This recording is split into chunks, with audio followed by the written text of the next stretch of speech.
What's up, guys? I'm Legacy, and today we're gonna be watching some scary paranormal TikTok stories. See kind of like what people have experienced in their lives. So grab your munchies, strap in, and let's watch some videos together. All right.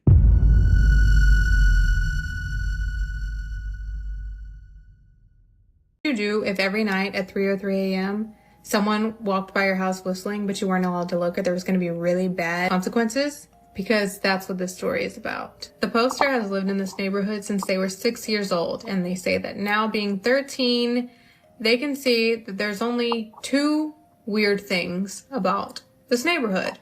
That's the whistler and the good luck. It's a super nice neighborhood. There's no crime. The weather seems to always be perfect, and everyone describes it as a million little blessings. When they first moved to this neighborhood, it was whenever her little sister was born and she was sick. She had issues breathing and nothing could really be done about it. And as soon as they moved there, all of a sudden she was miraculously perfect. Like nothing ever happened, and it just wasn't explainable. But like they said, a million little blessings. When they moved into this neighborhood, they were also greeted by the welcoming committee, which came with macaroni salad, a gift basket, and I hate the rules. macaroni salad. The whistling would start at 3:03 and end precisely at 3:05. Said it would never harm them as long as you don't try to look outside. They said that anyone who tried to look would have the worst luck or worse. It was like a black cloud would come over them, and anything that could go wrong would go wrong. In a folder they give to you, it has the articles of freak accidents, car crashes, ruined lives, and they also said not everyone dies, but the life goes out of them. Because her dad is from the islands, he believes in things like this, and he actually took it very seriously, which is what the welcoming committee hopes that everyone will do, but some people don't. Her dad becomes a part of this welcoming committee because, just as they said, every single night on the dot 3:03, a whistler comes by. It starts light at the beginning of the street, and they could hear it fade out as it works its way down the street. Because of the really good luck, you can imagine that a lot of people don't want to leave, because as long as you don't look outside, you have all this amazing luck. But there are a few who do, and sometimes houses go up for sale and new people move in. So her dad is now a part of that committee to help welcome people. So some new neighbors move in, and the dad says that it goes very well. They believed everything they said, and there should be no issue. One night, those parents are going out, and they ask if their son can come over and spend the night with our poster's family. And of course, her parents say yes. The little boy is dropped off. He's 12 years old, very curious, and she can tell right off the bat this is not going to be good. So immediately he starts asking about the whistler and giving his assumptions on who in the neighborhood it could be. But she quickly shuts him down and is like, we don't talk about that. So they end up playing games and eating popcorn and being kids. Pretty soon, they've stayed up really late like kids do, and it is nearing 3 a.m. So the little boy asks, have you ever tried looking? And she's like, absolutely not. We don't do that. We're not allowed to do that. And plus, our dad locks the blinds and hides the keys. But something that he quickly points out is that, well, your dad doesn't actually hide the key like mine does. I saw the key. It's laying on his dresser on his key ring. She doesn't believe him, and she goes down the hall to peek in her parents' room to check and see if the keys are actually laying there. Now, this whole time, her little sister is in the living room with the boy. As soon as she gets down the hall, she hears the whistler coming. Then she realizes, oh shit, my little sister. So she runs back to the living room, and her little sister and this bad little boy are facing the front window. The whistler's getting closer and closer. She can see the little boy fumbling with the damn lock. He does have the key, and he is unlocking the blinds. So she quickly rushes and grabs her sister, pulls her sister towards her, facing away from the window now, covers her eyes, closes her eyes, and just tells her, just don't look. The whistler is literally right outside of their house. She's calling the little boy's name, and he is not saying a word. Where she's standing holding her sister, she can still, with her eyes closed, reach the window. So she's reaching for the blinds to pull them shut, and she does pull them shut. Again, she says the little boy's name, and he turns and looks at her and just screams. Obviously, this triggers the parents to start running out of the room. They're wanting to know what the hell's going on. He was completely pale. He had literally bitten a line in his lip and it was bleeding. And the dad rushes out in a panic and asks what happened. And they tell him he looked. All of a sudden, there's a knock at the door. Her mom is like, don't answer it. Don't answer it. Now there's constant beating on the windows, on the doors, front, back, just something wailing on this house. Then the mom whispers to the dad, call the police. And the knocking stopped. And then a polite tap, tap, tap. Police is at the front door. The voice from outside sounded exactly like the mom. It was repeating her words back to her. And it would say, police, call the police, tap, tap, tap. And then it kept saying, police, police, police, sounds police. like So a then mimic. the knocking gets super aggressive again. I mean, it sounds like a freaking sledgehammer, like someone's trying to break the door in. This happened the entire night until the sun came up. So the next day around lunchtime, her parents walk the little boy home and go inside and have to tell his parents what happened and what he did. And they said that by Thursday of that week, the little boy and his parents were packing into a moving truck and leaving. But the thing she noticed the most was how tired they looked. And she assumed that either it was just from the stress or the bad luck, or that maybe they opened the blinds too, so that their kid wasn't the only one that had seen it and he wasn't alone. There would be no more sleepovers at her house, and the dad now hides the key. So one of my friends sent me. All right. That's literally a creepypasta. Okay. I have fallen asleep to creepypastas every single night. Okay. I can't sleep in silence. And for some reason, I just, like, my favorite time to go to sleep is listening to creepypastas. Now that's an actual creepypasta. Like, I think it's actually called The Whistler. Hold on. The story that she came across online, and I had to share it with you. It is so creepy and gross. Ugh. Anyway, so this girl who is in her 30s shares her experience that she had with her hairstylist. Her hairstylist is in her 40s, and she's been going to her for about 9 months now. This is her 6th time seeing this stylist within that 9-month period. She says she usually goes in for a trim or a little bit of a style, but today she is going from long to an A-line bob. Since this cut is going to be such a dramatic length difference, the hairstylist... What's an A-line bob? I don't know what an A-line bob is.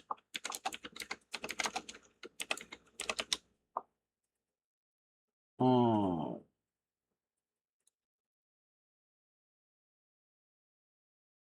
So it's like something like this. It's like some type of stuff like that, you know what I mean? That's crazy.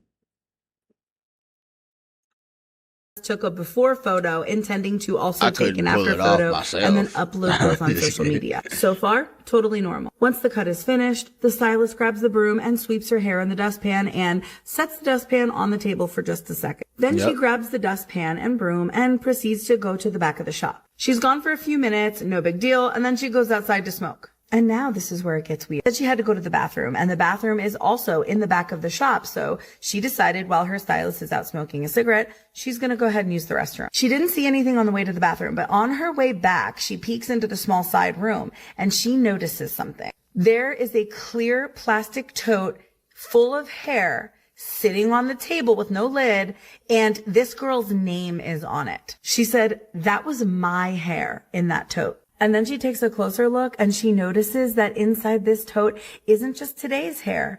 It looks like multiple trim sessions of her hair collected into this tote. Also inside of this tote was what looked like sand and bits and pieces of potpourri. She also found pictures of her previously cut hair mixed in with this physical hair. And then she looks over and there's the printer, and in the tray were today's photos of the cut hair that were removed from her, ready to go in the bin. Fully creeped out, she's looking around and she doesn't see any other containers like this anywhere else. So she takes out her phone and she takes pictures. Wasn't she the only one there though? And then, not knowing what else to do, she kind of just goes back out into the salon. So she sits back down in the seat, and when the stylist comes in, she mentions how she had gone to the bathroom. Doesn't this stylist start sweating bullets? You could tell that she was like internally freaking out, but she didn't say anything. She said she didn't really know what to say or do. And as a socially anxious introvert, this was her nightmare. So she just sat there, let the stylist finish.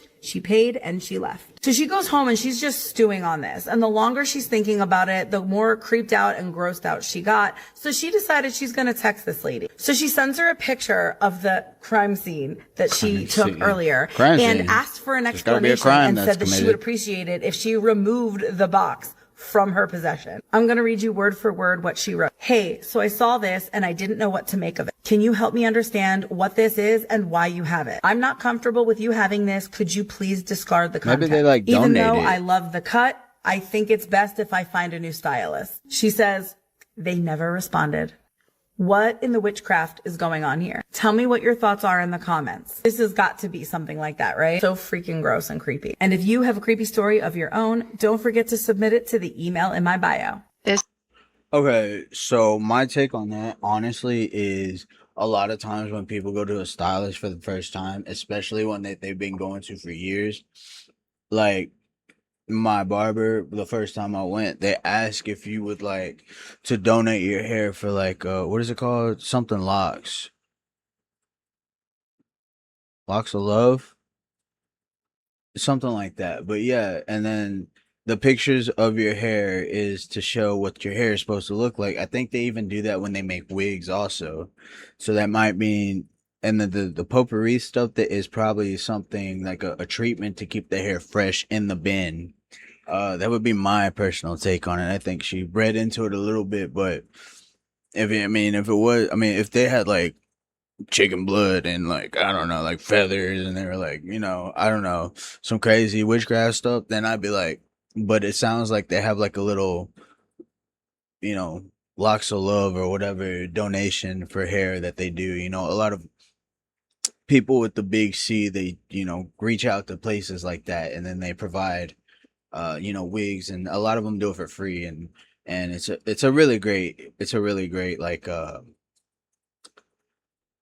locks of love, something like that. But it's a really great like charity type thing. But a lot of people sometimes they'll say yeah, one time, and then that one time is like all the time for everybody. Like, well, all the time, every time you go over, you know what I mean? And it's just collected over time. But that's my whole thought process on it. I mean, tell me what you think in the comments. But this is a ghost story titled Something I Never Shared with My Family. If you're new here, hi. I usually talk about some pretty scary stuff, and I have an email where anyone who finds this page can send me their ghost stories, and this is one of them. The person who sent me this email did not specify if they want to remain anonymous or not, so just to be safe, I am going to keep them anonymous. The person who sent me this email opens it up by saying that she has experienced paranormal activity since she was a very small child, and she's at a point in her life where she regularly sees and hears spirits. It says, quote, I know it sounds crazy, but this is something that has followed me for years. And for necessary context purposes, the woman who sent me this email says that she spent a lot of her childhood in a village town in Bulgaria with her grandparents. It specifically says that home in the village was like her second home. This house was very old and had about 5 bedrooms in it. She says on the first floor of the home, her grandparents live right next to the entrance, and at the end of the hallway is her room. However, she says that in her bedroom in the village, there was a portrait of her late uncle who passed away when he was very young. She says that they never met, but she was always strangely drawn to him and his portrait. Specifically says that she used to stare at this portrait until she felt the room shift, always to something darker. She also says that she did not like playing in this bedroom because she just felt like there was someone watching her, and at night she felt like there was someone standing over her. And one night, After dinner, she goes to her room and says that she was super duper bored, so she was just staring at this portrait. When all of a sudden, she gets this overwhelming urge to knock on the wardrobe in the room. Oh, no. And she specifies that there was nothing special about this wardrobe. It was built into the wall, but it just held like a bunch of clothes, silverware, dishes, etc. She walks up to it, knocks on it 3 times, and walks away. And the moment her head touches the pillow, something in the wardrobe knocks 3 times back. Obviously scared, she jumps up, runs out to the hallway, and tells nobody, but says that memory is etched in her mind so vividly, it's like she's there yesterday. She says that she didn't really think anything of it, and she kind of let it go, especially after they stopped visiting the village so often, until something happened in her bedroom that's located in the city. Now, this happened years later, but as she's trying to fall asleep in her bedroom, she just has this weird feeling that she is going to have a nightmare. And I don't know if it's a super common feeling to know when you were going to have a nightmare, but I was also one of those kids that knew when I was going to have a nightmare. Anyways, she ignores it and says out loud before she goes to bed, "It's fine, everything is going to be okay." But the dream she had was one of the scariest experiences that she's ever had. This dream takes place in the village home, in the room with her uncle's portrait. So that everything was black and white in this dream, and there was a light bulb hanging from the middle of the ceiling, swinging wildly, like out of an old horror film. Okay. And she just had locked eyes in on this portrait of her uncle, when all of a sudden, his eyes start pouring out this black paint. And she said she froze instantly and could feel her actual body tense up, like sleep paralysis. Oof. And then she felt it. She says there was a very dark presence standing behind her with its fingers wrapped around her shoulder. Oh my goodness. In my mind, looks absolutely terrifying. Like, you can just barely feel their fingers wrapping around your shoulder where you can see them. Just as she's feeling these fingers wrap around her shoulder, there is a loud voice telling her to wake up. And on command, she woke up immediately, turned the lights on, and had them on the rest of the night. She says to this day that she still thinks of the portrait and wonders whether or not the presence that she feels is her uncle following her throughout life. Doesn't know if he was the one that was warning her in the dream or if he was the one standing behind her. But she has never told her family any of it. I honestly don't have anything to say about that story because it genuinely freaked me out. But if you have a scary ghost story, be sure to submit it to the email in my bio. But that's going to do it for me. Stay tuned for more ghost stories. Bro, okay. So the 3 knocks on the wardrobe, the 3 knocks is always like a mocking of the Trinity. And like I've always heard that growing up. And that's crazy, that whole wardrobe thing. I've never been able to feel like a bad dream coming on. Usually I just have them. I do feel like I feel like I could pick up when like there's like presence is around and stuff like that.